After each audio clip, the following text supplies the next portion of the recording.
बिस्मिल्लाहिर्रहमानिर्रहीम। अस्सलाम वालेकुम नाज़रीन, आप देख रहे हैं सच सवेरा और मैं हूँ हुमार सलान। उम्मीद करते हैं आप सब खैरियत से होंगे, मज़े में होंगे, इस खुशगवार सुबह को एंजॉय कर रहे होंगे। आपकी सुबह को मज़ीद खूबसूरत, खुशगवार और मज़ेदार बनाने के लिए हम आपके साथ मौजूद हैं। और जी आज का जो टॉपिक है वो बहुत इंटरेस्टिंग है, नहायत अहमियत का हामिल है। हम सब उसके हवाले से बहुत कुछ जानना चाहते हैं और हम कंसर्न होते हैं कि कुछ ना कुछ हमें पता चले ताकि हम अपने आने वाले टाइम पीरियड को जो है वो मैनेज कर सकें, प्रिपेयर कर सकें। माहौलियाती तब्दीली को आज हम जो है वो डिस्कस करने जा रहे हैं। इसके ख़तरात, इसके नुकसानात क्या हैं, उनको भी डिस्कस किया जाएगा और इसके साथ साथ इन ख़तरात से निमटने के लिए हमने किस तरह से जो है वो प्रिकॉशंस इख्तियार करनी है, एहतियाती तदाबीर क्या हैं और ये प्रिकॉशनरी मेजर्स लेना हर किसी के लिए कितना ज़रूरी है, इस पर भी हम बात करेंगे। तो गोया हम सॉल्यूशंस को भी डिस्कस करेंगे कि माहौलियाती तब्दीलियों के असरात, इनके ख़तरात, इनके नुकसानात, एंड देन इनके सॉल्यूशन क्या है। हम इन जो है वो मौसमियाती तब्दीलियों से ख़ुद को कैसे महफूज रख सकते हैं कि ये हम पर ज़्यादा असरअंदाज ना हो। ऐसा नहीं हो सकता है कि ये किसी पर असरअंदाज हो ही ना, होती हैं लेकिन इसके असर को हम कम कर सकते हैं या एहतियात कर सकते हैं। तो जी आज हम इस हवाले से इन डिटेल जानेंगे। बिलखुसूस मौजूदा सूरत हाल की बात होगी, कोविड-19 को डिस्कस किया जाएगा। हम सब जानते हैं कि कोविड-19 के आने के बाद हमारी ज़िंदगियों में एक वाज़ेह तब्दीली आई।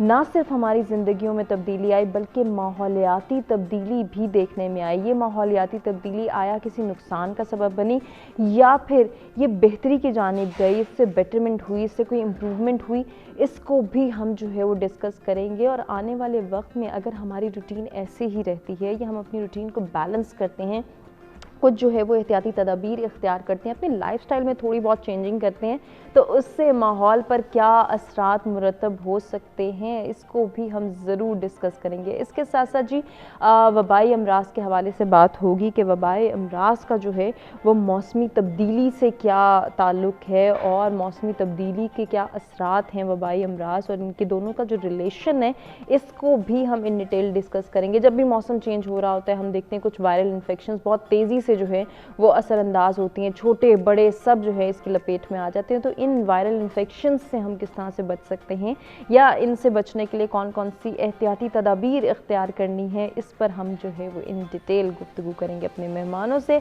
मुलाकात भी कराएंगे और आपसे भी कहेंगे कि आप इन दोनों टॉपिक से रिलेवेंट कुछ शेयर करना चाहें, कुछ पूछना चाहें या फिर हमारे मेहमानों से कोई सजेशन लेना चाहें, लाइव कॉल्स के ज़रिए आप भी पार्टिसिपेट कर सकते हैं। ओवरसीज़ पाकिस्तानी जो ये प्रोग्राम देख रहे हैं, अपना पॉइंट ऑफ व्यू हमारे साथ शेयर करना चाहें तो नंबर्स आपकी स्क्रीन पर मौजूद हैं, कॉल करें, पार्टिसिपेट करें और अपने सजेशन से हमें ज़रूर आगाह करें। मेहमानों से मुलाकात कराते हैं और उनसे गुफ्तगू का आगाज़ करते हैं। जी जो स्टूडियोज़ में हमारे साथ मेहमान हैं वो भी माहौलियाती तब्दीलियों के हवाले से हमें बहुत कुछ बताएंगे और ये भी बताएंगे कि माहौलियाती तब्दीलियों को समझना, इनके असरात को जानना हमारे लिए कितना ज़रूरी है। सबसे पहले हमें ज्वाइन करें डॉक्टर एजाज़ अहमद साहब हैं जो कि माहिर माहौलियात है। वेलकम करते हैं। अस्सलाम वालेकुम डॉक्टर। जी अस्सलाम वालेकुम, थैंक यू अगेन। बहुत शुक्रिया डॉक्टर साहब आने का, आपने बुलाया। बहुत अच्छा और अहम ये मौजू है जिसके ऊपर बात करना बड़ा ज़रूरी है। बिल्कुल डॉक्टर साहब, बहुत कुछ सीखने का आपसे मौका भी मिलेगा। आज के जो दूसरे मेहमान हैं उनको भी वेलकम करते हैं। डॉक्टर राशिद जहांगीर हैं, हमारे साथ पब्लिक हेल्थ एक्सपर्ट हैं। अस्सलाम वालेकुम। जी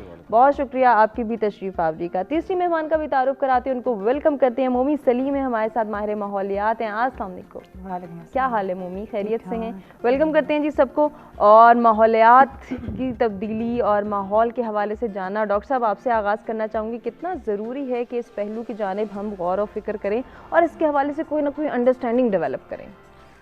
जी बुनियादी तौर पर जो माहौल के जो मसाइल हैं या माहौल का जानना जो है वो एक बच्चे से लेकर बूढ़े तक, एक गरीब से लेकर अमीर तक, वो उसको जानना ये बहुत ज़रूरी है। क्योंकि माहौलियाती मसाइल जो हैं वो किसी एक ख़ास तबके के लिए नहीं है।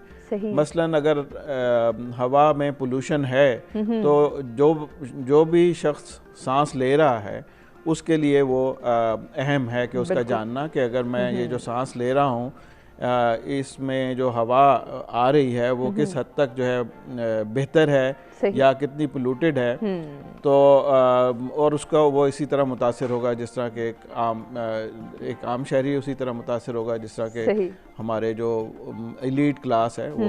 इसी तरह पानी अगर पोल्यूटेड है और उसकी इंटेक किसी ना किसी हद तक हम लेते हैं, तो वो तो इसलिए जो असरात है ना, फिर दूसरी जो माहौल के जो भी कंपोनेंट्स हैं उनका ताल्लुक एक दूसरे के साथ ज़िंदगी के हर पहलू के साथ बहुत ज़रूरी है।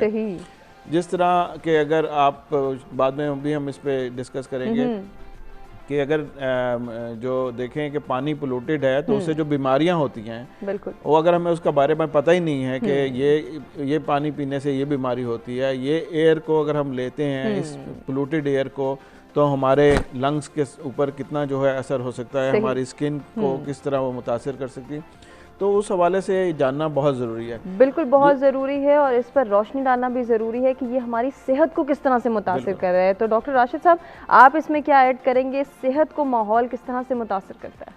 बिस्मिल्लाहिर्रहमानिर्रहीम जी, आज का जो टॉपिक है सोशल साइंसेस से रेलिवेंट है जी। अच्छा, इसमें एक चीज़ लफ्ज़ डिज़ास्टर यूज़ किया जाता है अक्सर जी, डिज़ास्टर मैनेजमेंट या डिज़ास्टर ऑफ एनवायरनमेंट। सही। ये जो भी डिज़ास्टर क्रिएट होता है, जो भी डिज़ास्टर डेवलप होता है, अगर हम उसको देखें तो उसकी जो सोल रिस्पॉन्सिबिलिटी है या जो उसका बुनियादी ज़िम्मेदारी है वो माहौल के अंदर रहने वालों पे है। इसको मैं कुछ इस तरह से एम्फेसाइज करता हूँ कि जब भी इंसान ने नेचर के साथ टक्कर ली है तो हमेशा नुकसान इंसान का ही हुआ। बिल्कुल ऐसे ही, चाहे वो इन्वायरमेंटल टेम्परेचर राइज के हवाले से है, चाहे वो हमारे यहाँ पानी की किल्लत है, चाहे वो हमारे यहाँ मुख्तलिफ बीमारियाँ हैं। जहाँ तक वबाई अमराज का ताल्लुक़ है तो काफ़ी सारे बैक्टीरियल इन्फेक्शन है, वायरल इन्फेक्शन है, माइक्रोबियल इन्फेक्शन है जो कि माहौलियाती तब्दीली के असर की वजह से जो डेवलप होते हैं। बिल्कुल सिंपल, आपने इंट्रो में जी कोविड-19 का जिक्र किया। कोविड-19 की अगर हम, चूँकि रिसेंट एक आउटब्रेक इसका हुआ है, पेंडेमिक हुआ है, अगर हम इसी की एक मिसाल ले लें, एग्जांपल ले लें, 1930 में 1930 में कोरोना वायरस फैमिली का सबसे पहला वायरस जो है वो ऑब्जर्व किया गया। उसके अंदर म्यूटेशन आई। 1960s में ये वायरस इस काबिल हुआ कि इसने ह्यूमन को इन्फेक्ट करना शुरू किया। सही। और उसके बाद इस तरह की और इतनी शदीद माहौलियाती तब्दीलियाँ आई कि 2004-2005 में हमने इसकी टाइप 1 को देखा सार्स के नाम से, और 2019-2020 में हमने इसकी टाइप 2 को देखा। आप अब इसकी रेलिवेंस या इसका कंपैरिजन हम माहौल से किस तरह कर सकते हैं कि जिस तरह माहौल में पोल्यूशन बढ़ी, जिस तरह माहौल के टेम्परेचर, पीएच, अल्कलाइन, हो सकता है कि मेरी ये कोई प्रूवन थ्योरी नहीं है, ओपिनियन है, और जो भी रिसर्च के जो लोग हैं वो इससे इख्तलाफ भी नहीं कर सकते। सही। क्योंकि ये इन्हीं तब्दीलियों की वजह से इसकी इंटेंसिटी भी बढ़ती चली गई। ये एक देखें जी, एक थंब रूल है कि जब भी पीएच चेंज होता है, जब भी टेम्परेचर चेंज होता है, जब भी इन्वायरमेंटल चेंजेस आती हैं, तो ऑटोमेटिकली जो है माइक्रो ऑर्गेनिजम्स पे उसका असर होता है और यही असर फिर जाके इंसान पे होता है। इन डिटेल गुफ्तगू करेंगे इस पर। हम मोमी क्या कहना चाहेंगी, माहौलियाती तब्दीलियों को अंडरस्टैंड करना, इनके ख़तरात से बचना और इन नुकसानात को जो है वो काउंटर करना कितना ज़रूरी है? अच्छा सर, जैसे ऑफ कोर्स डॉक्टर साहब ने कहा कि हमारा जो रोज़मर्रा की हमारी ज़रूरियात हैं वो हमारे माहौल के साथ जुड़ी हुई हैं। बिल्कुल। और जब हमारा माहौल चेंज होता है तो इसका मतलब है कि हमारी लाइफ के ऊपर डायरेक्ट इम्पैक्ट होता है। हमने रीसेंट पास्ट में पाकिस्तान में देखा, जिस लिहाज से हमारे इधर बहुत से ऐसे इम्पैक्ट्स आए, फ्लड्स हैं, ड्राउट्स हैं, खुश्क साली जिसको हम कहते हैं, या हीट वेव हैं, ये सब वो असरात हैं जो अब हमें नज़र आ रहे हैं और ये सारे माहौलियाती तब्दीली के साथ जुड़े हैं। इसमें समझने की ये ज़रूरत है कि लोग अक्सर हम एक वर्ड यूज़ होता है क्लाइमेट चेंज और एक यूज़ होता है एनवायरमेंटल डिग्रेडेशन, इसको अक्सर मिक्स करते हैं। वो इस वजह से क्योंकि जाहिर सी बात है जैसे जैसे आपकी तब्दीली होती है मौसम की, तो जब आप जाहिर सी बात है अपने सब्जेक्ट का वो नहीं एक्सपर्ट या वो पता नहीं होता तो आप उसको एक ही मद में लेते हैं। बिल्कुल ऐसे। लेकिन अगर आप एक मद में लें या अलहदा से लें, उसका नुकसान या फ़ायदा ये है कि क्लाइमेट चेंज को हमेशा कहा जाता है ये ग्लोबल इशू है। जी जी बिल्कुल। और इन्वायरमेंटल डिग्रेडेशन जो है वो लोकल इशू है। तो लोग कहते हैं अगर हम लोकल इन्वायरमेंट को कोई डैमेज आ रहा है तो उससे कोई क्लाइमेट चेंज पे, लेकिन ऐसा नहीं है। क्लाइमेट चेंज जो भी आपकी वल्नरेबिलिटीज़ हैं उनको एक्सेसिबेट कर रहा होता है, उनको और ज़्यादा बढ़ा रहा होता है। तो इसके लिए बहुत ज़रूरी है कि बेशक ग्लोबल वार्मिंग जिसका हम कहते हैं कि टेम्परेचर बढ़ रहे हैं, जैसे डॉक्टर साहब ने भी जिक्र किया, उसका बहुत ज़्यादा ताल्लुक है कि आप अपनी लोकल एनवायरनमेंट को कितना प्रोटेक्ट करते हैं। तो हम इन दोनों को बिल्कुल अलहदा भी नहीं कर सकते, लेकिन हम इनको एक साथ भी एक्सप्लेन नहीं कर सकते। और इनका बहुत ज़्यादा जो ताल्लुक है वो आपकी लाइफ के साथ है। तो अगर तो हम इस प्लैनेट के ऊपर रहना चाहते हैं, क्योंकि देखें इस प्लैनेट को हमारी ज़रूरत नहीं बिल्कुल है, हमें इस प्लैनेट की ज़रूरत है, हमें यहाँ पे पानी की ज़रूरत है, हमें खाने की ज़रूरत है, और ये सब एक ख़ास टेम्परेचर के। मैं हमेशा एक एग्जाम्पल देती हूँ कि आप ऐसे समझें कि दुनिया एक फ्रिज है, उसका टेम्परेचर ख़राब हो गया तो अंदर जितनी चीज़ें रखी हैं वो ख़राब होंगी। एग्जैक्टली ऐसे ही है। तो इसलिए बहुत ज़रूरी है कि हम अपने आसपास के माहौल को भी साफ़ रखें, दरख्तों को नुकसान ना पहुँचाएं, पानी को नुकसान ना पहुँचाएं, और यही है कि वो आपकी रोज़मर्रा की जो ज़िंदगी है उसमें चेंजेस की बिल्कुल इन असरात को, इन ख़तरात को हम किस तरह से कम कर सकते हैं ये जानना और इसके लिए एफर्ट्स करना, इसके लिए इनिशिएटिव्स लेना बहुत ज़रूरी है, इंडिविजुअल लेवल पे भी और कलेक्टिव लेवल पे भी। कैसे कर सकते हैं हम तमाम तर इक़दामात, इस पर जानेंगे अपने तीनों मेहमानों का पॉइंट ऑफ व्यू। एक ब्रेक की जानिब नाज़रीन हमें बढ़ना है, ब्रेक से वापस आएंगे, गुफ्तगू के सिलसिले को आगे बढ़ाएंगे।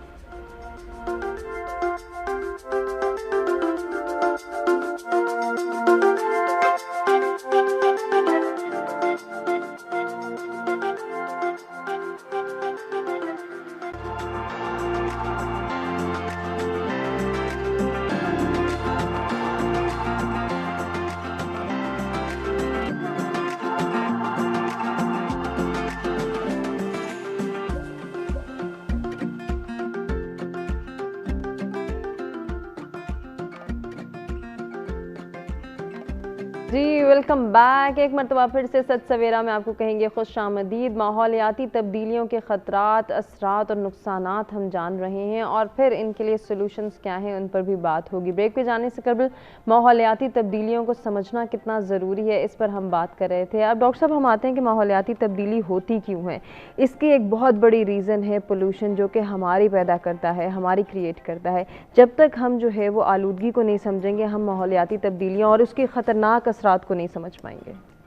जी बुनियादी तौर पर तो ये है कि हमारा जो लाइफस्टाइल है वो उसमें बहुत तब्दीली आई है। सही। हमारी जो पहले आप अगर देखें, जब अच्छे वक्तों में जब मिसालें देते हैं जिनकी एयर की पोल्यूशन और वाटर की पोल्यूशन या आपकी जो वेजिटेशन है वो इतनी थी जितनी हमारी ज़रूरत है या उससे ज़्यादा थी। बिल्कुल। लेकिन वक्त के साथ साथ जो सिर्फ अगर हम इस्लामाबाद की मिसाल देते हैं, इस्लामाबाद बहुत ग्रीन होता था एक ज़माने में, और लेकिन आहिस्ता आहिस्ता जो 70 से लेकर और अब तक जो है इस्लामाबाद का जो ग्रीन एरिया है उसमें बहुत नुमायाँ कमी, आबादियाँ बढ़ गई हैं। तो जब आबादी बढ़ी, पहले जो है एक ट्रांसपोर्ट का सिस्टम होता था, सही। अब वो ट्रांसपोर्ट का सिस्टम भी ना होने के बराबर है। लोगों की जो एक जगह से दूसरी जगह जाने के लिए, जो कम्यूट करने के लिए जो ज़रूरियात थी वो भी बढ़ गई। पहले शायद कोई 100 घरों के बाद जो है 2-4 गाड़ियां होती थी, अब हर घर में 2-2 3-3 गाड़ियां जो हैं वो हैं। अब ये जो एक बेसिकली, और इन सब की एमिशंस हैं, हर गाड़ी कोई ना कोई एमिशन जो है वो फेंक रही है। फिर इंडस्ट्रीज़ जो हैं वो इतनी ज़्यादा जो हैं वो with the passage of time वो बढ़ गई, और उन्होंने अपना कोई भी किसी भी किस्म का जो एमिशन को कंट्रोल करने का तरीक़ाकार जो लीगली अलाउ है या करना चाहिए वो नहीं कर रहे, तो उससे भी एमिशन जो है वो बढ़ रही है, आपके इंडस्ट्रियल जो फ्लुएंट्स बढ़ रहे हैं। तो इन सब की वजह से आपका जो पूरा माहौल है वो उसमें एक जो है ना वो तब्दीली काफ़ी हद तक आई। हम कोविड की बात अभी कर रहे थे, तो ये सब ने ही नोट किया है कि इस दौरान में गाड़ियां बहुत कम थी सड़कों पे, बिल्कुल ना होने के इंडस्ट्रीज जो है वो तकरीबन काम नहीं कर रही थी। माहौल में मतलब है, मुझे अक्सर जो है वो गले पे और जो खांसी नज़ला वगैरह जो होता था, इन चंद माह में बिल्कुल अल्हम्दुलिल्लाह कोई किसी किस्म की ऐसी चीज़ नहीं हुई। और उसकी बुनियादी वजह यही है कि वो लिंक जो था कि वो जो पोल्यूशन हम लेते थे, इनहेल करते थे, वो हमें मैसर नहीं थी। अच्छा डॉक्टर साहब, ऐसा भी देखने में आया जैसे कि आप कह रहे हैं कि कोविड के आने के बाद बहुत सारे वायरल इन्फेक्शंस में कमी देखी गई, लेकिन यहीं पे हम देखते हैं, डॉक्टर राशिद, मैं इसके हवाले से आपसे बात करना चाहूँगी कि बच्चों में, बड़ों में खांसी, नज़ला, ज़ुकाम भी बहुत तेज़ी से बढ़ गया। तो क्या ये कोविड के असरात थे? देखें जी, आप सल्लम ने आज से 14 साढ़े 1400 साल पहले हमें तालीम दी कि सफाई निस्फ़ ईमान। अब अगर हम इस्लामी तालीमात के ऊपर मुकम्मल अमल करें और जो सिर्फ एक ये जो पोर्शन सफाई का पोर्शन है, अगर इसी के ऊपर ही हम 100% ही अमल करें अपनी ज़िंदगी में, इंडिविजुअली भी और कलेक्टिवली भी, ठीक, तो मेरे अंदाजे के मुताबिक 80 से 90% जो हमारे मसाइल हैं सेहत के, वो खुद ब खुद ही हल हो जाएंगे। बिल्कुल। अब जहाँ तक आप बच्चों के अंदर मुख्तलिफ जो इन्फेक्शंस हैं, गले के इन्फेक्शंस हैं, अब हम देखते हैं सीजनल, इसमें देखें वायरस जो है वो मुख्तलिफ शक्लों में, मुख्तलिफ अपने टाइप्स में हमें अफेक्ट करता है। कभी वो कोविड के नाम पे हमें अफेक्ट करेगा, कभी वो इन्फ्लुएंजा के नाम पे हमें अफेक्ट करेगा। अच्छा, इसी तरह अगर हम वाटर पोल्यूशन देखें तो उसमें हमें वो हेपेटाइटिस ए और ई, जिसको इन्फेक्शियस हेपेटाइटिस कहते हैं, अगर हम वाटर बॉर्न डिजीज़ में हम देखें तो इसमें काफ़ी सारी बैक्टीरियल डिजीज़ हैं, जिसमें सबसे बड़ा जो इस वक्त, और बड़ी ये परेशानी की बात है कि पाकिस्तान के लिए सबसे बड़ा जो इस वक्त इशू है वो है multiple drug resistance typhoid strains. Cholera की बीमारी इसी तरह है जी।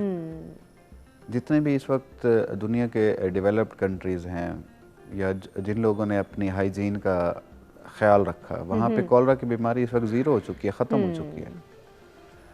इस वक्त दुनिया का वाहिद मुल्क पाकिस्तान है और किसी हद तक अफ़गानिस्तान, क्योंकि हमारा और उनका आपस में इंटरकनेक्टेड है पॉपुलेशन, तो पोलियो की बीमारी इस वक्त पूरी दुनिया में आपको इन 2 ममालिक में मिलेगी। और कंपैरेटिवली नाइजीरिया को देखें तो नाइजीरिया जो है इस वक्त पोलियो फ्री हो चुका है, और the last country of the world के जिसने जहां 2 साल से कोई पोलियो का केस नहीं आया। तो वायरस की जो भी शक्ल है जी, जो भी अफेक्ट करती है, उसमें सबसे बड़ी जो है वो कोताही इंसान की है कि इंसान दावत देता है। इंसान जो है वो क्रिएट करता है। ये जो तब्दीली है, ये जो आलूदगी है, कहीं ना कहीं कंट्रीब्यूशन इंसान ही कर रहा है। तो इंसान के लिए समझना मोमी कितना ज़रूरी है कि मैं जो कर रहा हूँ उसको रोकूं, क्योंकि बहुत सारे लोगों को अगर हम रोकते भी हैं पोल्यूशन क्रिएट करने से, तो वो ये कहते हैं मेरे करने या ना करने से क्या हो जाएगा। हालांकि अगर हर किसी ने यही सोचा तो डेफिनेटली जो असरात हम देख रहे हैं, जो ख़तरात जिनसे हम लाहक हैं, वो सारे के सारे जो है बढ़ते चले जाएंगे। बिल्कुल ऐसा ही है। और जैसे कि इन्होंने जिक्र किया, सफाई जिस तरह एक पर्सनल हाइजीन होती है, एक आपकी, फिर आप ज़ाहिर सी बात है सोसाइटी या कम्युनिटी एक इंडिविजुअल बनाता है, कोई वो बाहर की चीज़ नहीं होती है। तो बिल्कुल हर इंडिविजुअल का रोल जो है वो बहुत इम्पॉर्टेंट है।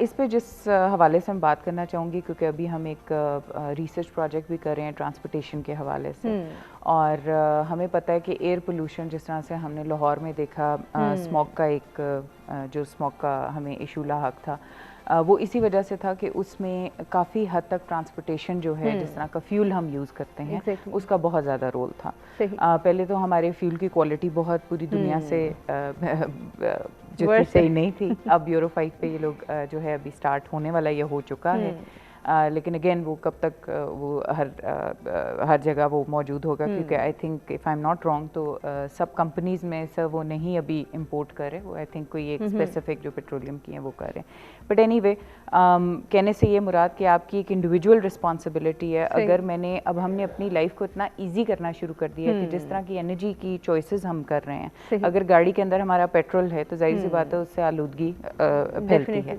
तो हम क्यों नहीं, अगर करीब मार्केट में जाना है तो हम ज़रूर गाड़ी निकाल के जाते हैं। ये जो हमारा एक माइंडसेट बन गया है, जो हमारी हैबिट्स बन गई हैं, वो बहुत ज़्यादा जो है वो कंट्रीब्यूट कर रही हैं। और इनको चेंज करना कितना ज़रूरी है, कैसे चेंज किया जा सकता है, मोमी से डिस्कशन का आगाज़ करेंगे। एक ब्रेक के जाने बढ़े, ब्रेक से वापस आते हैं, कंटिन्यू करते हैं।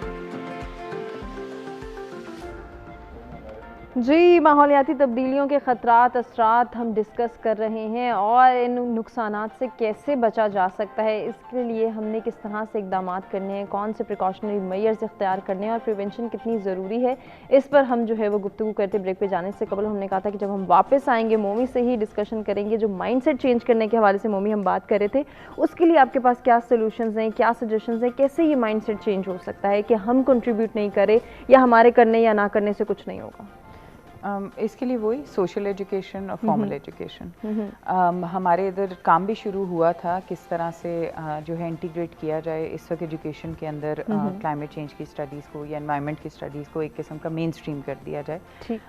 लेकिन उसके ऊपर अभी इतना खातर खा काम नहीं हुआ और आई थिंक कि मिनिस्ट्री जो है उसको इसके ऊपर ज़्यादा जो है वो करना चाहिए, क्योंकि बेसिकली बिहेवियरल चेंज ही है सारा एनवायरमेंटल इम्पैक्ट जो है, क्योंकि at the end of the day आपका अपना बिहेवियर है जो एनवायरनमेंट पे इम्पैक्ट कर रहा है और ये बहुत ज़्यादा इनका कोरिलेशन है। लेकिन अनफॉर्चुनेटली वो एक उसका ट्रिकल डाउन इतना नहीं है। आपके अगर 1% पढ़े लिखे या 10% पढ़े लिखे लोगों को इस चीज़ की जान अगर उन्हें पता है, उससे नीचे जो 99% या बाकी लोग या 90% हैं उनको इस चीज़ का इतना इदराक नहीं होगा। बिल्कुल ऐसा है, या इसको हम इस तरह से समराइज़ कर सकते हैं, अगर एक शहर में एक प्रैक्टिस की जा रही है तो बाकी इलाकों में, बाकी शहरों में नहीं की जा रही। बिल्कुल बिल्कुल यही। तो इसको किस तरह से हम जो है वो चेंज कर सकते हैं या कंट्रोल कर सकते हैं? यही है, जैसे मैंने कहा कि आप निसाब का हिस्सा उसको बनाएं। उसके अलावा आपके स्कूल में बहुत सी एक्स्ट्रा करिकुलर एक्टिविटीज़ हैं। फिर आपके आसपास जो हो रहा होता है, आपकी जो प्लानिंग है वो किस हद तक जो है वो एनवायरनमेंट फ्रेंडली है, क्योंकि देखें टॉप डाउन अप्रोच हमारे मुल्क में भी चलती है, हर जगह चलती है। तो अभी बिलियन ट्री सुनामी शुरू हुआ तो हर जगह प्लांटेशन प्लांटेशन प्लांटेशन शुरू हो गई। तो आपको कहीं ना कहीं एग्जाम्पल सेट करनी पड़ेंगी, रोल मॉडल्स लाने पड़ेंगे। और मैं इस पर आपको कंग्रेचुलेशन कहती हूँ कि आप इस तरह के प्रोग्राम्स पहली बार नहीं कर रही हैं, बहुत दफ़ा कर चुकी हैं। ये बहुत इंपॉर्टेंट है बिकॉज ये आपकी सोशल लर्निंग है। बिल्कुल ऐसे ये इससे हम अवेयरनेस क्रिएट कर सकते हैं। लेकिन डॉक्टर साहब अनफॉर्चुनेटली ये भी देखा गया है, जैसे कि अभी मोमी ने कहा कि कैंपेन स्टार्ट करनी होगी, हमें फॉर्मल एजुकेशन और जो है वो साथ साथ निसाब का हिस्सा भी बनाना होगा। हम ये देखते हैं कि कोई कैंपेन स्टार्ट होती है तो उसका असर बड़ी तेज़ी से फैलता है, हर कोई बड़ा इंटरेस्टिंगली उसमें पार्टिसिपेट भी करता है, लेकिन वो फॉर द टाइम बिंग होता है। उसके बाद उसके जो है वो आफ्टर इफेक्ट्स कोई नहीं देखता, या ये नहीं देखता कि जो हमने कैंपेन स्टार्ट की थी आया अब भी उसको तवज्जो की ज़रूरत है या नहीं। इस माइंडसेट को भी तो चेंज करना है ना। असल में अनफॉर्चुनेटली हम कॉस्मेटिक्स पे ज़्यादा जो है ना उस पर फोकस करते हैं कि जी ये जो तस्वीरें आ जाएं, प्रोग्राम हो गया, ये हो गया, वो हो गया। जो असल ऑब्जेक्टिव है, असल जो तवक्को होती है लोगों से वो उस तरह नहीं होता, लॉन्ग टर्म नहीं होता, सस्टेन नहीं करता। प्लास्टिक बैग्स की मिसाल हमारे पास है कि उसके ऊपर इतना इन्फोर्स किया और फिर कानून भी मौजूद हैं, कानून के ऊपर अमल दरामद नहीं होता उसको। अब जैसे हम बात कर रहे थे इंडस्ट्रियल एफ्लुएंट की, जो एयर पोल्यूशन की हम बात करते, हर इंडस्ट्री के ऊपर ये लाजमी है as per environmental protection act जो 1997 का है कि वो एक नेशनल एनवायरमेंटल क्वालिटी स्टैंडर्ड्स है उनको फॉलो करें। सही। अब वो नेशनल एनवायरमेंटल क्वालिटी स्टैंडर्ड्स ये बताते हैं कि एक फैक्ट्री अगर किसी चीज़ पे काम कर रही है, उसने जो पानी बाहर फेंकना है वो किस तरह का होना चाहिए। अच्छा। उसमें जो केमिकल्स हैं वो उसकी कितनी मिकदार होनी चाहिए, उससे ज़्यादा अगर हो तो उसके ऊपर जुर्माना। इसी तरह जो एयर है जो वो फेंक रहे हैं उसको किस तरीके से मैनेज करना है। तो ये सारी चीज़ें ऐसी हैं जो कि नहीं हो रही, जिसकी वजह से अब आप कराची का जैसे जो है कोई 600 मिलियन गैलन जो अनट्रीटेड वाटर है वो रोज़ाना जो है समंदर में वो जा रहा है। उसके अलावा जो सॉलिड वेस्ट है उसके अलावा है। तो जो कराची में हम बात करते हैं कि वहाँ पे डिस्पर्शन, चूँकि हवा समंदर की हवा ज़्यादा है उसकी वजह से वो इम्पैक्ट उस तरह नहीं होता, लेकिन जब हवा का रुख चेंज हो जाता है तो कराची में जो हीट वेव आती है, कराची में जो वहाँ पे बीमारियाँ बढ़ जाती हैं। तो ये इसी तरह यहाँ पे आप इस्लामाबाद में ले लें या लाहौर में भी हम बात करते हैं स्मॉग की। अब स्मॉग का मतलब है, अब ये हर एक को पता है कि स्मॉग का एक फिनोमेना हो रहा है और उसकी वजूहात का भी तकरीबन जो है कम से कम पॉलिसी मेकर्स को पता है।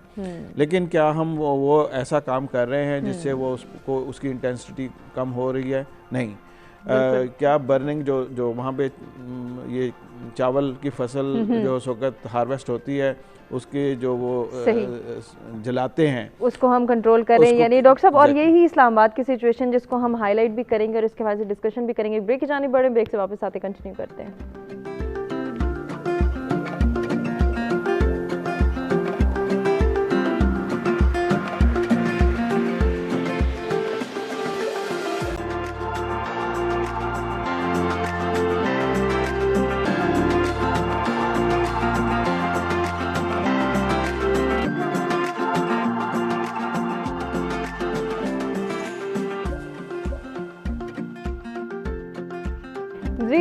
बैक। सच सवेरा में एक मरतबा फिर से आपको कहेंगे खुशामदीद। माहौलियाती तब्दीलियों का जिक्र हो रहा है, इनके खतरात और असरात हम जान रहे हैं। इसके साथ साथ इनको कम करने के लिए सोल्यूशंस क्या हैं, क्या प्रिकॉशनरी मेजर्स हमने इख्तियार करनी है और इनकी प्रिवेंशन कैसे मुमकिन है, इसके लिए कौन कौन से इनिशिएटिव्स लेने हैं, इस पर भी हमने बात की। इसके साथ साथ अब हम डिस्कशन में आगे बढ़ाएंगे अपने दूसरे टॉपिक को और उसको भी शामिल करेंगे। ये जो मौसमी तब्दीली है ये किस तरह से असरअंदाज होती है और इसका क्या ताल्लुक़ है वबाई अमराज के साथ, यानी कि मौसमी तब्दीली जो है वो हमारी सेहत पर किस तरह से असरअंदाज होती है और इस असर को हम कैसे कम कर सकते हैं, कैसे अंडरस्टैंड कर सकते हैं, कैसे कंट्रोल कर सकते हैं, इसके लिए कौन कौन सी एहतियातें करना ज़रूरी है, इस पर गुफ्तगू के सिलसिले को आगे बढ़ाएंगे। हमारे साथ स्टूडियोज़ में जो मेहमान मौजूद हैं उनमें डॉक्टर एजाज़ अहमद हैं, डॉक्टर राशिद जहांगीर हैं और मोमी सलीम हैं, जिनसे हम जो है इन दोनों टॉपिक से रेलिवेंट गुफ्तगू कर रहे हैं। डॉक्टर राशिद से जानेंगे कि उनका पॉइंट ऑफ व्यू क्या है, मौसमियाती तब्दीली जो है किस तरह से असरअंदाज होती है इंसानी सेहत पर, और आजकल भी हम ये देख रहे हैं कि वायरल इन्फेक्शन बहुत तेज़ी से डेवलप हो रहे हैं। तो डॉक्टर साहब, इसको किस तरह से कंट्रोल किया जा सकता है और इसके लिए अवेयरनेस किस तरह से क्रिएट की जा सकती है?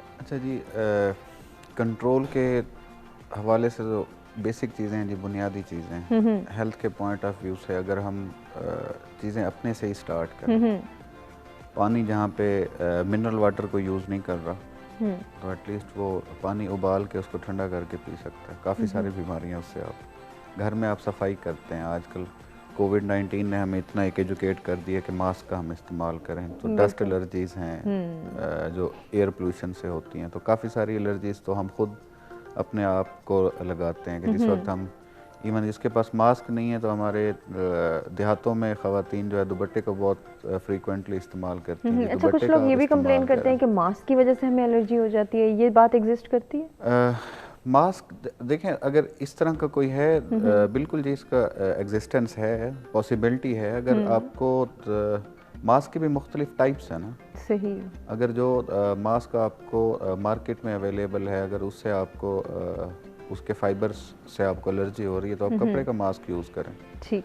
अगर आप कपड़े से, कॉटन से भी कुछ लोगों को एलर्जी है तो उसके अल्टरनेट काफ़ी सारे, इवन टिश्यूज़ को जो है आजकल वो लोग बना लेते हैं, उसको मास्क बना लेते हैं। तो काफ़ी सारी अल्टरनेटिव चीज़ें हैं कि जिसको आप यूज़ कर, ये जस्ट फॉर एग्जांपल मैं एक दे रहा हूँ। बाकी प्रिकॉशनरी मेजर जो है लार्ज स्केल पे भी होनी चाहिए जी, प्राइमरी स्केल पे भी होनी चाहिए। इन्वायरमेंटल चेंजेस का जो माहौलियाती आलूदगी है, माहौलियाती तब्दीलियों का डायरेक्ट जो है इम्पैक्ट है वो है social determinants of health. Social determinants of health वो 5 आपकी बुनियादी चीज़ें हैं कि जो किसी भी कम्युनिटी को फ्लरिश करने में जिनका एक अहम किरदार होता है, जिसमें आपकी एजुकेशन है, आपकी सोशो इकोनॉमिक स्टेटस है, इसी तरह आपका नेबरहुड है, ये वो सारी चीज़ें हैं कि जो डायरेक्टली अफेक्ट होती हैं आपके इन्वायरमेंट से। ठीक। अगर आप किसी भी कम्युनिटी में आप सोशल डिटर्मिनेंट्स ऑफ हेल्थ को करेक्ट कर लें तो वो कम्युनिटी, उस कम्युनिटी में क्लीनलीनेस आपकी इस तरह होगी कि जैसे हमारे कोई भी दोस्त बाहर से जब आते हैं डेवलप्ड कंट्री से खुसूसन, तो वो आके बताते हैं यार ये जूती हम यहाँ से पॉलिश करके गए थे, तो वापस आए एयरपोर्ट पे उतरे तो वो उसी तरह ही हमें पॉलिश मिली। तो माहौलियाती तब्दीलियों को जो इंसान के ऊपर साइकोलॉजिकल इसके काफ़ी सारे डिसऑर्डर्स होते हैं, फिर इसी तरह आपकी काफ़ी सारी इन्फेक्शियस डिजीज़ होती हैं, फिर इसी तरह आपकी कम्युनिटी में सिंपल आप कभी भी देखें, अक्सर आप सुनते होंगे कि हमें से जो लोग डॉक्टर्स के पास जाते हैं क्लिनिक, तो जी बीमारी जो है वो आपकी ज़िंदगी को आधा कर देती है। बीइंग अ मुस्लिम हमारा एक ईमान है कि आपका एक टाइम सेट है, सही, कि जहाँ पे लाइफ ने एंड होना है। अब लाइफ एक्सपेक्टेंसी से क्या मुराद है? लाइफ एक्सपेक्टेंसी से ये मुराद है कि आप बीमार हुए, वो बीमारी का स्पैन 10 दिन था। ठीक। बीमार जिस वक्त आपकी बीमारी स्टार्ट हुई तो 5 दिन पहले आपके अंदर जो थी वो इम्यून आपका सिस्टम जो था आपके अंदर वीकनेस आई जी, बिल्कुल आई। 10 दिन आपके वो 10 दिन बीमारी के अंदर गुजरे और उसके बाद का एक टाइम था कि जब आपने दोबारा रिहेबिलिटेट होना है। ठीक। तो अब आप अगर 20 डेज़ की आपकी ज़िंदगी आप पीछे चले गए, 20 दिन आप काम नहीं कर सके। Exactly. अब आप उनको अगर काउंट करें और इसी तरह आप आहिस्ता आहिस्ता जो लोग फ्रीक्वेंटली बीमार होते हैं आप उन चीज़ों को काउंट करें तो literally डेफिनेटली वो हम आधी जिंदगी नुकसान ही का गुजार अंदाज़ा के, लगा जी, वो सकते हैं। आधी जिंदगी लेकिन डॉक्टर साहब जो गुजार आप के बात जाते कर हैं। रहे हैं ना कि किस तरह से हम जो है वो एहतियात करते भी हैं तब भी हम कहीं ना कहीं नुकसान फेस कर रहे होते हैं। मोमी, हमने ये देखा जैसे अभी डॉक्टर साहब ने जिक्र किया कि लोगों ने मास्क का इस्तेमाल भी किया जब इम्पोज की गई ये कंडीशन, और ग्लव्स का भी इस्तेमाल किया, लेकिन वो मास्क यूज़ करने के बाद, वो ग्लव्स यूज़ करने के बाद किस तरह से कूड़ेदान की जीनत बने और किस तरह से उनको डिस्पोज किया गया, इसमें भी हमने देखा कि बहुत बेहतियाती की गई।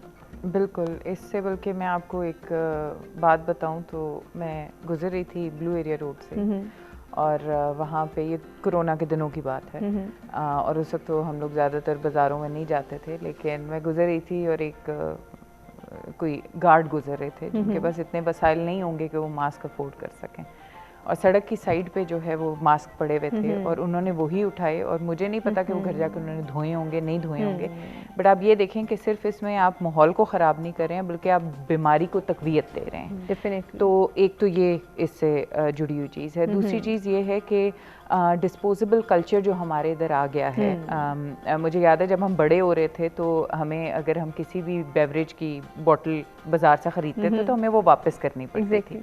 उसके बाद हमें पता चला एक ज़माने में नहीं अब तुम्हें तो वो उस वक्त हमें हिचकिचाहट थी। ये ऐसे ही है जैसे रमज़ान में हम पूरा रमज़ान रोज़े रखते हैं, जिस दिन खाना खाने बैठते हैं तो लगता है कोई गलत काम बिल्कुल कर ऐसे ही है। तो उस वक्त यही था कि जब हम बोतल वापस नहीं करते थे हम कहते थे कोई गलत काम कर रहे हैं, लेकिन अब वो गलती का एहसास ही नहीं रहा।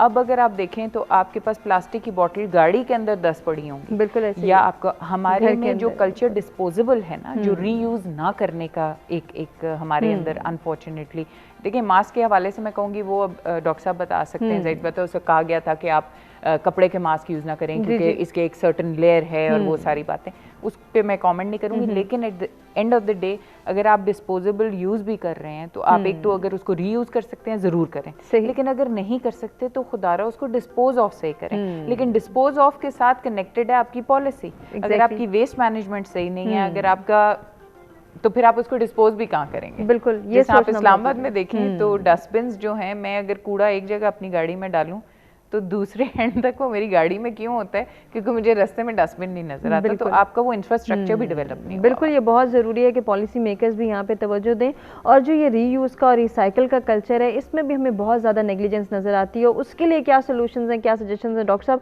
हमें ब्रेक की जानिब बढ़ना है, ब्रेक से हम वापस आएंगे तो डॉक्टर साहब से जानेंगे कि वो क्या सजेस्ट करेंगे, किस तरह से जो है वो रीयूज़ का और रिसाइकिल का कल्चर डेवलप हो सकता है, और इसमें जो नेग्लिजेंस है उसके ज़िम्मेदार कौन है, पॉलिसी मेकर्स किस तरह से इकदाम उठा सकते हैं, और हम किस तरह से जो है वो इनिशिएटिव ले सकते हैं बीइंग एन इंडिविजुअल। इस पर भी हम ज़रूर जानेंगे। एक ब्रेक की जानिब बढ़ने, ब्रेक से वापस आते हैं, कंटिन्यू करते हैं।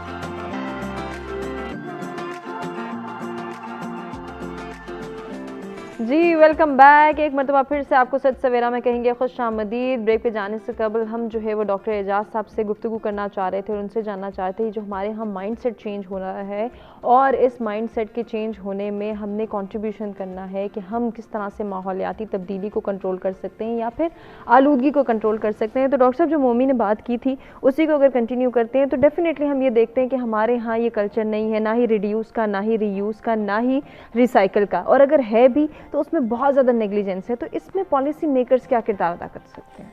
देखिए, ये माइंडसेट की बात है। पॉलिसी आप जितनी मर्जी बना लें, अगर आपका माइंडसेट नहीं है तो आप अल्टीमेटली वो एक्शन नहीं लेंगे।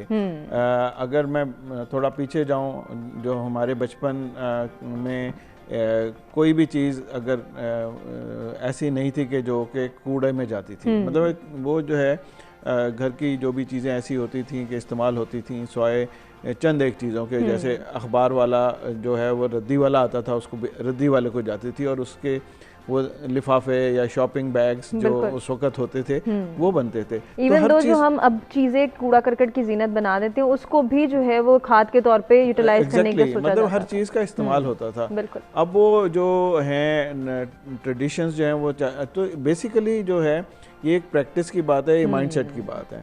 आप पॉलिसी चाहे जितनी भी बना ले, हमारे यहाँ हर चीज़ की पॉलिसी मौजूद है, लेकिन अल्टीमेटली उसका जो है वो इम्पैक्ट नहीं होता। इसके जो बहुत मुख्तलिफ सतहों पे काम करने की ज़रूरत है, स्कूल की सतह पर भी कि वो बच्चे जो हैं जिसके जहन में आप बचपन से ये डालेंगे वो अल्टीमेटली शायद जो है ना वो उसको आगे तक ले जाए और हमारी जो नेक्स्ट जनरेशन है वो बेहतर तौर पर इसको इस्तेमाल करे, रिसाइकलिंग और ये रीयूज़ वगैरह का जो प्रोसेस है।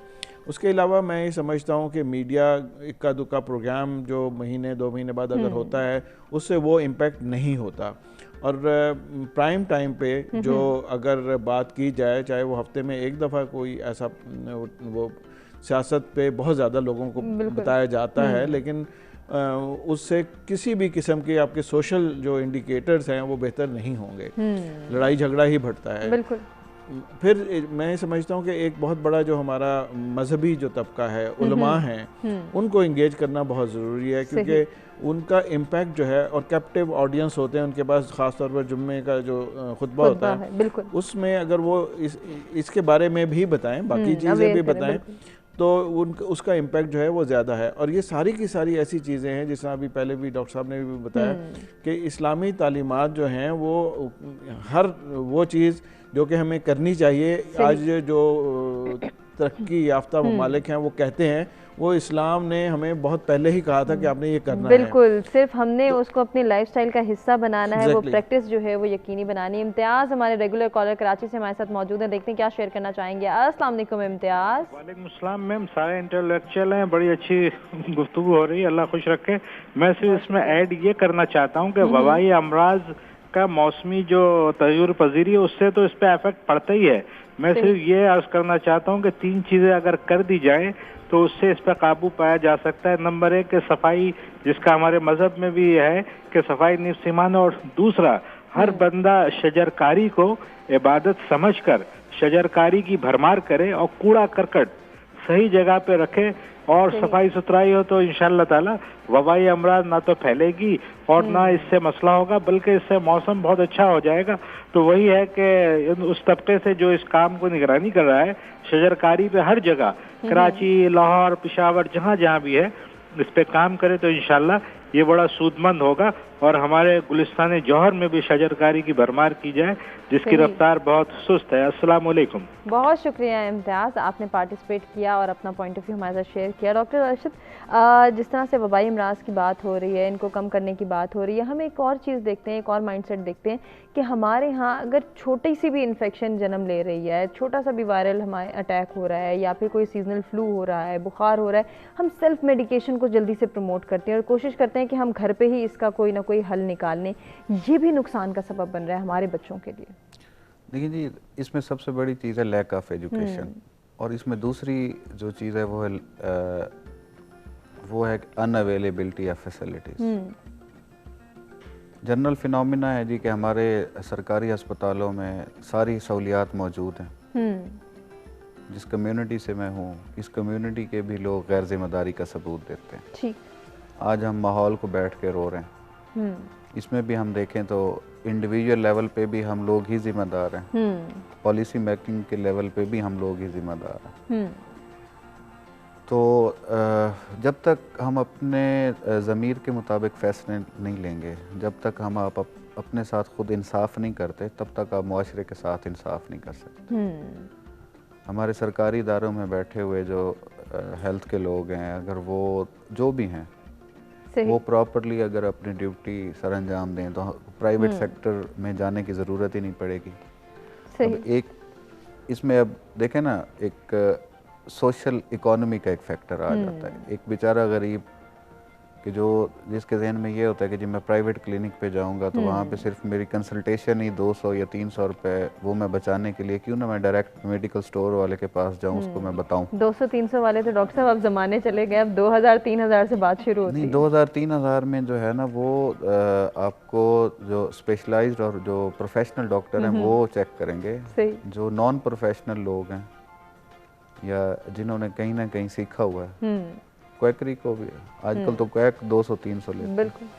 तो वहाँ पे अब वो जाने से भी कतराते हैं। अब जो जहाँ तक एक फैक्टर सेल्फ मेडिकेशन का ये आता है, दूसरा जो इसमें फैक्टर है वो है गैर जिम्मेदारी।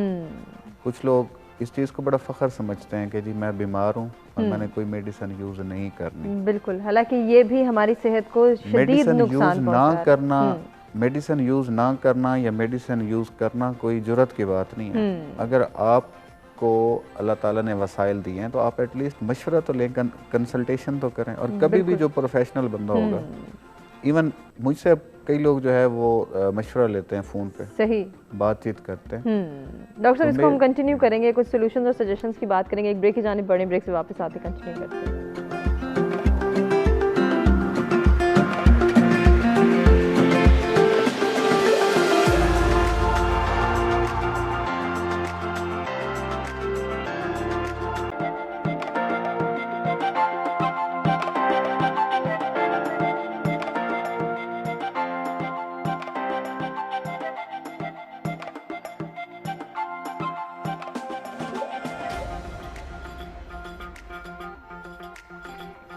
जी वेलकम बैक। वबाई अमराज का मौसमियाती तब्दीली से ताल्लुक़ और इन वबाई अमराज को हम किस तरह से कंट्रोल कर सकते हैं या किसी हद तक कम कर सकते हैं, इसके लिए क्या एफर्ट्स करनी है, क्या सॉल्यूशंस हैं, क्या सजेशंस हैं, अपने तीनों मेहमानों से जानेंगे और ये जानेंगे कि हम अपनी डेली लाइफस्टाइल को किस तरह से चेंज कर सकते हैं। मोमी, जहाँ लाइफस्टाइल को चेंज करने की बात आ रही है, वहीं ये जो मौसमियाती तब्दीलियाँ ज़्यादा हमारे पे असर अंदाज हो रही हैं या हमें बहुत सारी मुश्किलात में डाल रही हैं, शायद इसकी एक रीज़न ये भी है कि आर्टिफिशियल लाइफस्टाइल अपनाना हमने जो है उसको तरजीह दी, प्रायोरिटी समझा कि जितना भी हमें जो है वो मौसम चेंज करना चाह रहा है, हम उस असरात को चेंज नहीं करेंगे या उससे इस्तेफादा नहीं करेंगे, हम अपनी मर्ज़ी की ज़िंदगी गुजारेंगे और आर्टिफिशियल लाइफस्टाइल को ज़्यादा प्रमोट करेंगे। शायद इसको अगर कंट्रोल कर लें तो हम बेहतरी की जानिब जा सकते हैं। बिल्कुल ऐसा ही है, लेकिन मैं इसमें एक चीज़ कहूँगी कि बिहेवियर चेंज सिर्फ आपके अपने अंदर से नहीं आता। आई थिंक बहुत से हमारे जो आपका डेवलपमेंट का तरीका या हमारी जो इकोनॉमिक ग्रोथ है वो उसके साथ बहुत ज़्यादा लिंक्ड है। डेफिनेटली। कैसे लिंक्ड है कि हमने जो मार्केट है, जो बिजनेसेस हैं, उन्होंने कैसे हमारे बिहेवियर्स पे असर किया, हमें वो भी देखने की ज़रूरत है। क्योंकि देखिए हर इंसान आसाइश चाहता है, लेकिन कुछ आसाइशें जो हैं वो आपके लिए बेहतर हैं, कुछ नहीं हैं। सही। अब जिस तरह से हम एक छोटी सी मिसाल दूं, एसी के इस्तेमाल के, एयर कंडीशनर के इस्तेमाल करने की बात करते हैं। अब कुछ लोग हैं तो सुबह से लेकर रात तक उसी में बैठे रहते हैं, वो अपनी जो नेचुरल टेम्परेचर को सहने की एबिलिटी है उसको भी ख़राब कर देते हैं, या उससे जो बाकी आपके हड्डियों के और बाकी जो इश्यूज आते हैं, डॉक्टर साहब बैठे हैं, वो भी इंक्लूडेड है उसमें।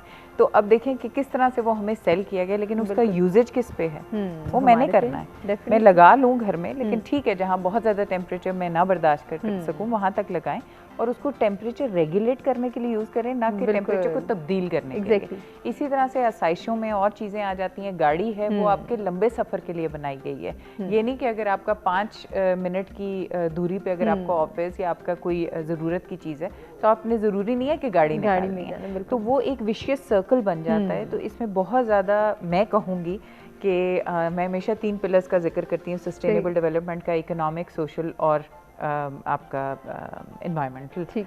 अब इशू ये है कि हमने इकोनॉमिक से हर चीज़ को देखना शुरू कर दिया है। हमने जो हमारे बिजनेसेस हैं अनफॉर्चुनेटली हमारी पॉलिसी पे भी असर अंदाज है कहीं ना कहीं, उन्होंने टेक ओवर कर लिया। हमें ये चीज़ देखने की ज़रूरत है कि इंसान की अपनी बका के लिए क्या इंपॉर्टेंट है, और हमें अगर कोई चीज़ सेल की जा रही है या बताई जा रही है, जैसे मैंने डिस्पोजेबल कल्चर का पहले जिक्र किया, ये हमारे लिए कितना नुकसान। बिल्कुल, इन नुकसानात से बचने का सिर्फ एक ही तरीका है कि हम गौर करें कि हम जो है वो अपने पुराने लाइफस्टाइल को कैसे रिवाइव कर सकते हैं या किसी हद तक उसको दोबारा से जो है अपनी ज़िंदगियों में शामिल कर सकते हैं। डॉक्टर साहब, आपके पास क्या सजेशंस हैं, क्या सॉल्यूशंस हैं इन मौसमियाती असरात और माहौलियाती तब्दीलियों को हमने किस तरह से कंट्रोल करना है? देखिए, बात वो यही है कि ये इन तब्दीलियों की वजूहात क्या हैं। इन तब्दीलियों की वजह, जो बुनियादी वजह है वो ये है कि हमारा जो कंजम्पशन पैटर्न है, लाइफस्टाइल जो है वो उसमें बहुत तब्दीली आ गई है। अब वो तब्दीली अगर मैं अपने लाइफस्टाइल को दोबारा बेहतर करने की कोशिश करना चाहता हूँ, या अपनी जो भी फ्यूचर जनरेशन के हवाले से अगर मैं सोचता हूँ,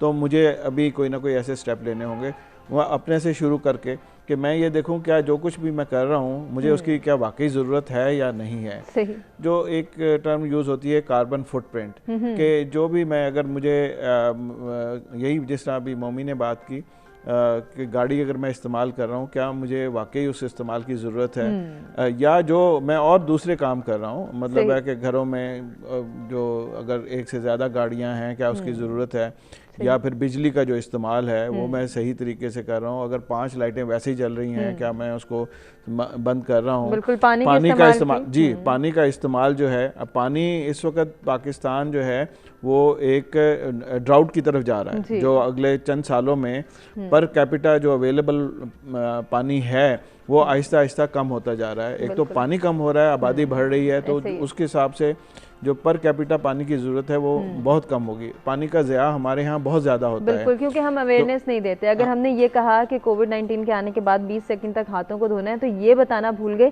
कि टैप को बंद करना है। एग्जैक्टली। तो 20 सेकंड में जो पानी ज़ाया होता रहा है उस वक्त, अगर आपने टैप को बंद नहीं किया, और हर कोई ये काम कर रहा है और दिन में 5-7 दफ़ा तो कर ही रहा है। इवन वज़ू जब लोग करते हैं तो वो उसमें किस हद तक हम वेस्टेज जो है, तो ये सारे छोटी छोटी चीज़ें हैं, लेकिन ये डूएबल है। मैं कर सकता हूँ, आप कर सकते हैं, बच्चे कर सकते हैं। बच्चों को अगर हम बताएंगे तो वो हमसे ज़्यादा बेहतर तरीके से करेंगे। जब तक ये नहीं होगा, हम जितनी मर्जी कानून बना लें, हम जितने मर्जी पॉलिसीज़ बना लें, उसका इम्पैक्ट जो है वो, अभी वेस्ट की बात हुई कि उठा के जो है ना बाहर फेंक दिया। अब अगर आप उसको सही तरीके से मैनेज करके डिस्पोज जहाँ पे है वहाँ पे अगर आप डिस्पोज कर दें तो उसमें आपकी कोई इज्जत में फ़र्क नहीं पड़ेगा। तो ये स्टेप्स अगर हम अपने तब्दीली अपने अंदर ही लाएं, तभी वो जो है माशरा जो है वो तब्दील होगा। तो मैं ये समझता हूँ, और ये डूएबल है। मैं अपने आप को तब्दील कर सकता हूँ, लेकिन मैं किसी और को तब्दील करते हुए शायद मुझे बहुत मुश्किल हो। तो अपने से तब्दीली लेकर आएँ, और उम्मीद है कि जो अगले कम से कम अगले 5-10 सालों में कुछ ना कुछ जो है वो बेहतरी की तरफ हम जरूर जाएंगे। डॉक्टर साहब, आपके पास क्या सोल्यूशंस हैं, क्या सजेशंस हैं, जो वायरल इन्फेक्शंस हैं इनको किस तरह से हम कंट्रोल कर सकते हैं, या इसके लिए प्रॉपर मेडिकेशन, प्रॉपर कंसल्टेशन कितनी ज़रूरी है? देखिए जी, प्रॉपर कंसल्टेशन सबसे अहम चीज़ है। उसमें लाजमी नहीं है कि आप जो भी प्रोफेशनल डॉक्टर हैं वो कभी भी उनकी ये आपको बिला ज़रूरत वो दवाई नहीं तजवीज़ करेंगे। सबसे पहली बात, ज़रूरत के मुताबिक आपको देंगे। दूसरा, अद्वियात के ना मुख्तलिफ उसके फ़वायद होते हैं, और अगर किताब में आप पढ़ें तो उससे बढ़ के नुकसानात होते हैं। बिल्कुल। काफ़ी सारी कंडीशंस होती हैं कि जिनमें आपको अद्वियात साइड इफेक्ट्स इजाज़त होती है, आप दे सकते हैं। कुछ आपको होता है कि आप प्रिस्क्राइब नहीं कर सकते। तो काफ़ी सारी चीज़ें होती हैं जिनको आपने वो करना होता है। तो कभी भी सेल्फ मेडिकेशन की तरफ ना जाएं। दवाई खाना कोई अच्छी बात नहीं है, ठीक है जी। दवाई का इस्तेमाल करना सही, उससे ज़्यादा बेहतर है कि आप केयर करें। आप जो है ना अपस्ट्रीम अप्रोच को आप अपनाएं, जो क्यूरेटिव थेरापी की बजाय आप केयर की थेरापी अपनाएं। अपने माहौल को साफ़ सुथरा रखें, इन्फेक्शियस डिजीज़ से ख़ुद को बचा के रखें। आपके हाथ में देखें, मौला अली ने फरमाया कि कुछ चीज़ें अल्लाह ताला ने इंसान के अख्तियार में दी है, कुछ नहीं दी। बिल्कुल, बेशक ऐसा। आप वो काम तो करें जो आपके अख्तियार में आप सोशली आप समझते हैं कि सिर्फ जी आप जो हैं एक घर के रिहायशी हैं, इससे ज़्यादा आप कुछ नहीं हैं। तो आप एटलीस्ट अपने देखा जाएगा, जब होगा तब देख लेंगे, ये वाला कल्चर। हाँ जी, आप कम से कम अपने उस घर को तो साफ रख सकते हैं। सोशली आप जो हैं पॉलिसी मेकर हैं, आप मिनिस्टर हैं जी किसी भी मुल्क के माहौल के, तो आपके पास उस वक्त भी कुछ अख्तियार हैं, कुछ नहीं है। जो अख्तियार हैं आप उनका इस्तेमाल करें, आप उनको इम्प्लीमेंट करें। तो हर एक अपने माशरे में हर इंसान का उसकी कैपेसिटी में एक अच्छा रोल है। अगर वो ये किरदार अदा करना चाहे तो वो इस सोसाइटी को, इस माशरे को बेहतरी की जानिब ले जा सकते हैं। हमारे तीनों मेहमानों ने इतने पॉजिटिव सोल्यूशंस और सजेशंस दिए हैं। उम्मीद करते हैं कि आपको आज का प्रोग्राम पसंद आया होगा। तमाम मेहमानों का शुक्रिया भी अदा करेंगे, और साथ ही उनसे गुजारिश करेंगे कि मैसेजेस भी हमारे व्यूअर्स को दें। मोमी, आपसे स्टार्ट लेना चाहूँगी, मुख्तसर सा मैसेज। यही कि ज़िम्मेदारी इस चीज़ का नाम नहीं है कि हम सिर्फ अपने लिए काम करें, बल्कि दूसरों का सोच के जो भी काम करें उसके असरात को सोच मद्देनज़र रखते हुए वो काम करें। बहुत खूब जी। डॉक्टर साहब आपका क्या पैगाम है? देखिए जी, मदरलैंड, धरती माँ, हमारी जो धरती है, हमारी ज़मीन, ग्लोब, ये हमारी माँ के जैसी है। तो हम में से कभी कोई किसी मज़हब की ये तालीम नहीं है कि आप अपनी माँ या बाप का ख्याल ना रखें। और हम में से जितने भी मेरे लिसनर हैं, सुनने वाले, वो 100% इस चीज़ से वो एग्री करेंगे कि आप माँ बाप का जितना ख्याल रखते हैं उतनी जो है ना आपकी आखिरत संवरती है। बहुत खूब, बहुत खूब जी। डॉक्टर साहब आपका क्या पैगाम बस मेरा जिस तरह पहले कहा कि पहले अपने आप को तब्दील करें और इंशाल्लाह जो सोसाइटी है वो साथ साथ तब्दील होती जाएगी। और छोटे छोटे कामों से आप शुरू करें तो इंशाल्लाह इसका इम्पैक्ट जो है वो बहुत पॉजिटिव होगा, बहुत बड़ा और बहुत पॉजिटिव होगा। इसी बात के साथ आज के प्रोग्राम का इख्तिताम करना चाहेंगे। मैं तो फिर से तमाम मेहमानों का शुक्रिया अदा करेंगे जिनसे बहुत कुछ सीखने का मौका मिला। उम्मीद करते हैं आपको आज का प्रोग्राम पसंद आया होगा। अपने फीडबैक से आगाह कीजिएगा, अपना बहुत ख्याल रखिएगा। इंशाल्लाह कल कुछ नए टॉपिक्स के साथ आपसे फिर मुलाकात होगी। तब तक के लिए अल्लाह ने के पास।